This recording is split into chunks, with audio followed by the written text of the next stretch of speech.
Hello મિત્રો, નમસ્કાર. અમારી આ ચેનલ કાનૂન નોલેજમાં તમારું સ્વાગત છે. તો મિત્રો, તમને બધાને ખબર જ હશે કે પરીક્ષા હવે આવી ગઈ છે, બરાબર.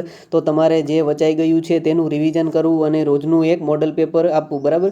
તો આજે આપણે 50 માર્કનું મહત્વપૂર્ણ મોડલ પેપર લઈને આવ્યા છીએ, જે તમને ઉપયોગી થશે. તો મિત્રો, શરૂઆત કરીએ આપણે પહેલા પ્રશ્નથી. તો પહેલા પ્રશ્નમાં, કેન્દ્રીય નમક અને દરિયાઈ રાસાયણિક સંશોધન સંસ્થા એ ગુજરાતમાં ખાલી જગ્યા ખાતે આવેલી છે? તો જવાબ આવશે બી, ભાવનગર. ભારતે સ્ટોકહોમ સંધિ કયા વર્ષથી લાગુ કરેલ છે? તો જવાબ ડી, 2006માં.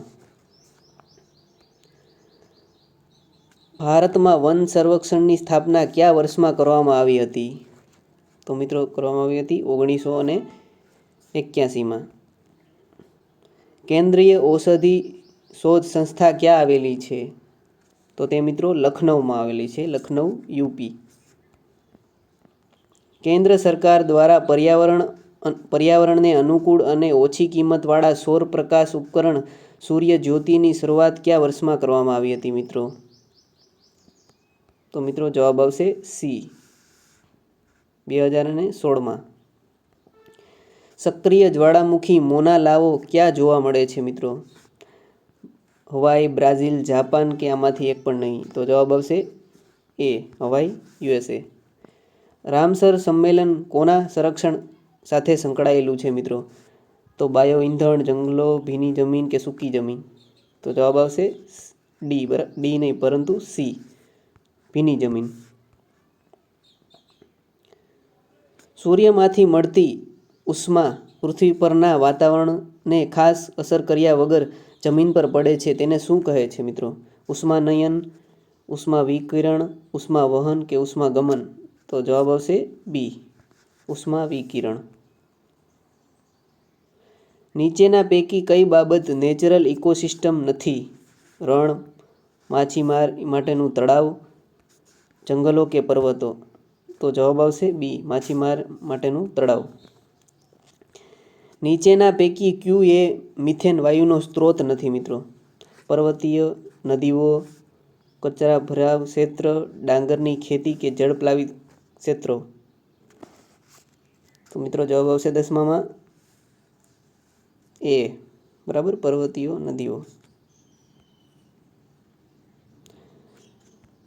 મેઘધનુષ્યની રચનાનું કારણ ખાલી જગ્યા છે. તો મિત્રો, એની રચનાનું કારણ શું છે?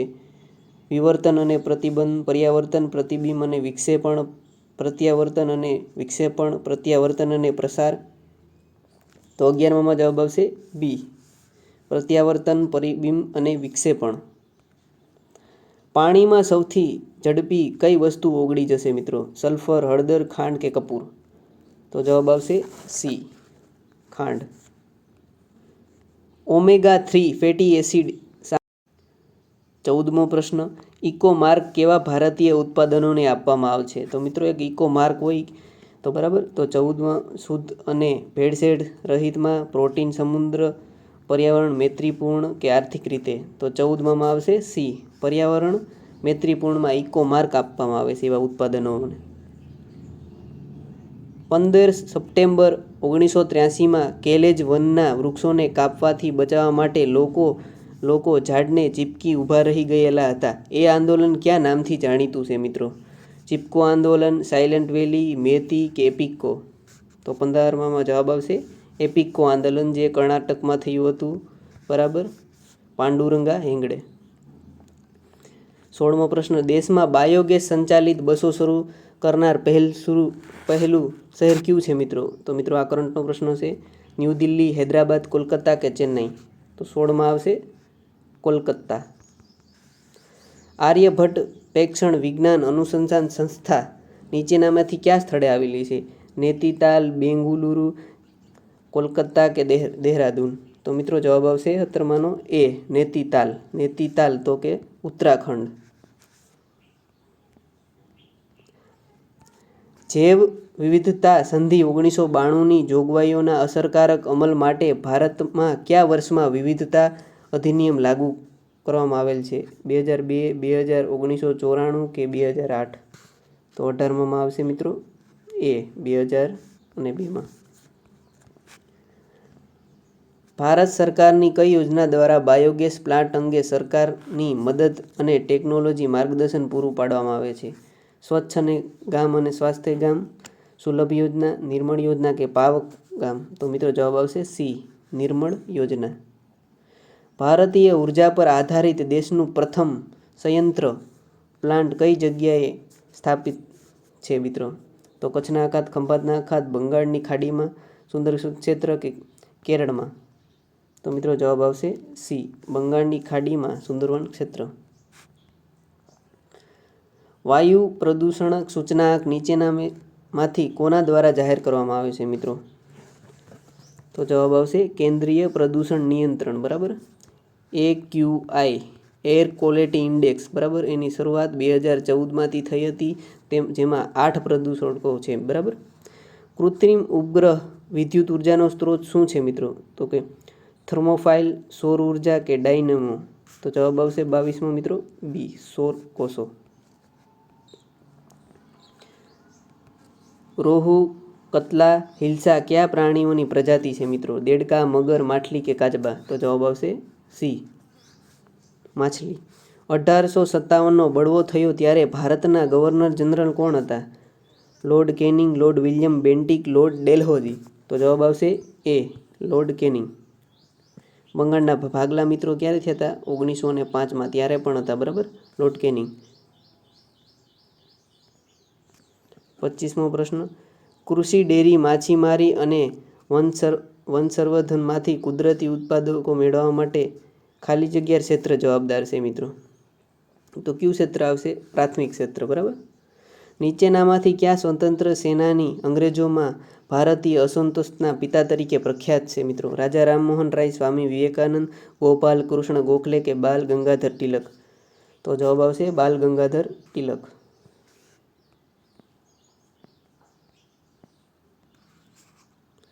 31 ડિસેમ્બર 1802ના રોજ વસઈ સંધિ કોની વચ્ચે થઈ હતી મિત્રો?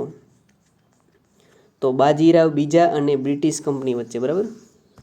કયા અધિનિયમ મુજબ ESZ એટલે કે ઇકો સેન્સિટિવ ઝોન ઘોષિત કરવામાં આવે છે મિત્રો? તો જવાબ આવશે બી, પર્યાવરણ સંરક્ષણ અધિનિયમ 1986માં, બરાબર. ઇકો સેન્સિટિવ ઝોન ઘોષિત થાય અને ભૂગર્ભ ઓથોરિટી. વાંસને ક્યારે ઘાસની યાદીમાં સામેલ કરવામાં આવ્યું હતું મિત્રો? 16, 17, 18 કે 19? તો જવાબ આવશે મિત્રો 2017 અને 2019માં રાષ્ટ્રીય બાંબુ મિશન 42માં બંધારણીય સુધારા દ્વારા તેને ઘાસની યાદીમાં મૂકવામાં આવ્યું હતું. સૌથી વધુ વન વિસ્તાર ખાલી જગ્યા રાજ્યમાં આવેલો છે? ઉત્તર પ્રદેશ, ગુજરાત, મધ્યપ્રદેશ કે અરુણાચલ પ્રદેશ? તો મિત્રો જવાબ આવશે MP એટલે કે મધ્યપ્રદેશ. સૌથી વધારે હાલમાં અટાણે વાઘ કહે તો પણ મધ્યપ્રદેશ. વાઘનો સૌથી વધુ ગ્રોથ રેટ ક્યાં છે મિત્રો 2000 રિપોર્ટ મુજબ?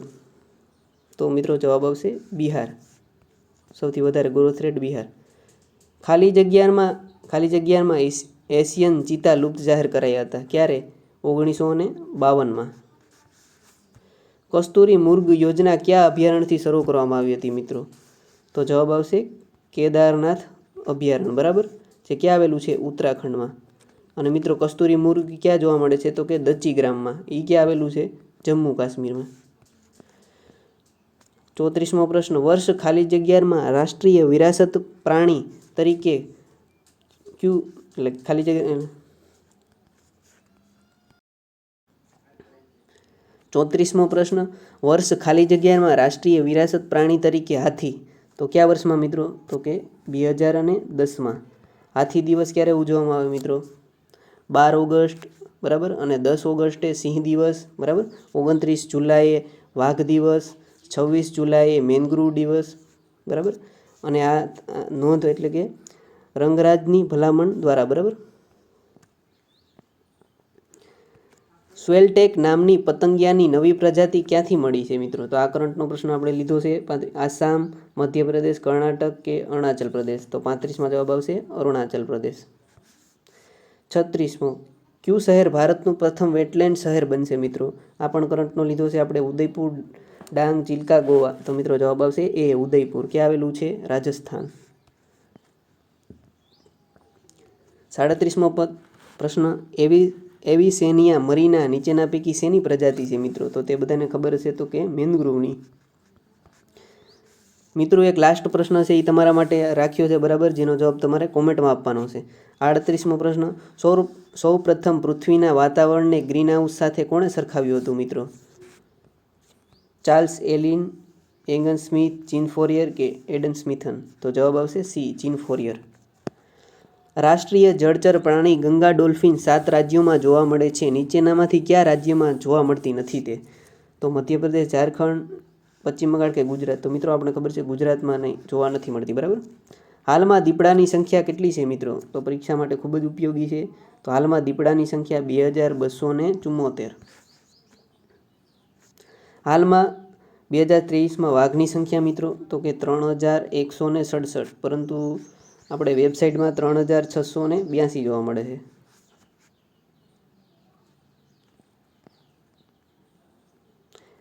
NTCA બંધારણીય જોગવાઈ માટે ખાલી જગ્યામાં વન્યજીવ સંરક્ષણ અધિનિયમ 1972માં સુધારો કરવામાં આવ્યો હતો. ક્યારે કરવામાં આવ્યો હતો? 2006માં. જવાબ આવશે C. Gir Gujarat ecological education and રિસર્ચની સ્થાપના ક્યારે થઈ મિત્રો? તો જવાબ આમાં ટીક કરી ગયેલો છે બરાબર. તો જવાબ આવશે બી, 1982માં. તેનું મુખ્યાલય ગાંધીનગરમાં. ગુજરાતમાં રીંછ માટેના અભયારણ્ય કેટલા છે મિત્રો? તો કે જવાબ આવશે 5. ઉભયજીવી વનસ્પતિઓના સમૂહ તરીકે કોને ઓળખવામાં આવે છે? તો મિત્રો દ્વિઅંગી. નીચેનામાંથી કોનો સમાવેશ મૃગકુળમાં થતો નથી મિત્રો? સાબર, નીલગાય, કાળિયાર કે ચિંકારા? તો જવાબ આવશે સાબર. ભારતનું સૌથી મોટું મૃગ કહે તો નીલગાય બરાબર. મૃગના પ્રકાર મિત્રો, મૃગના કેટલા? તો 4 બરાબર. અને હરણના કહે તો 2 પ્રકાર બરાબર. અને મૃગના 4 પ્રકાર યાદ રાખવા માટેની એક ટ્રીક છે ચીની ચોક્કા બરાબર. તો આગળ વધીએ આપણે. 47મો પ્રશ્ન, ભારતમાં ગીધની કેટલી પ્રજાતિ જોવા મળે છે મિત્રો? તો કે 9 પ્રજાતિ. રાજ્યસભાના સભાપતિ અને ઉપસભાપતિનો અનુચ્છેદ મિત્રો કેટલામો છે? આપણે બંધારણનો પ્રશ્ન પણ લીધો. તો જવાબ આવશે 1900. નીચેના પૈકી કઈ ex-situ સંરક્ષણ પદ્ધતિનો પ્રકાર નથી મિત્રો? વનસ્પતિ ઉદ્યાન, રાષ્ટ્રીય ઉદ્યાન, બીજ છત કે એક પણ નહીં? તો જવાબ આવશે રાષ્ટ્રીય ઉદ્યાન. તે ઇન સિટુનું છે બરાબર, ઇન સિટુ. અને આ મિત્રો આખરી પ્રશ્ન આપણો 50મો, વન્ય પ્રાણી હુમલો કરે અને માનવીને 60થી વધુ ઈજા અપંગતતા થાય તો કેટલી સહાય મળવા પાત્ર છે? તો જવાબ તમારે કોમેન્ટ કરવાનો છે બરાબર. અને તમારે કેટલા માર્ક આવ્યા તે કોમેન્ટમાં જણાવજો. અને આવું જ આપણે બીજું પેપર લઈને આવશું બરાબર, જે તમને ઉપયોગી થશે. અને અમારે ટેલિગ્રામમાં જોડાવા માટે ડિસ્ક્રિપ્શનમાં લિંક આપેલી છે. અને વિડીયોને લાઇક અને ચેનલને સબસ્ક્રાઈબ કરવાનું ભૂલતા નહીં. જય હિન્દ, જય ભારત.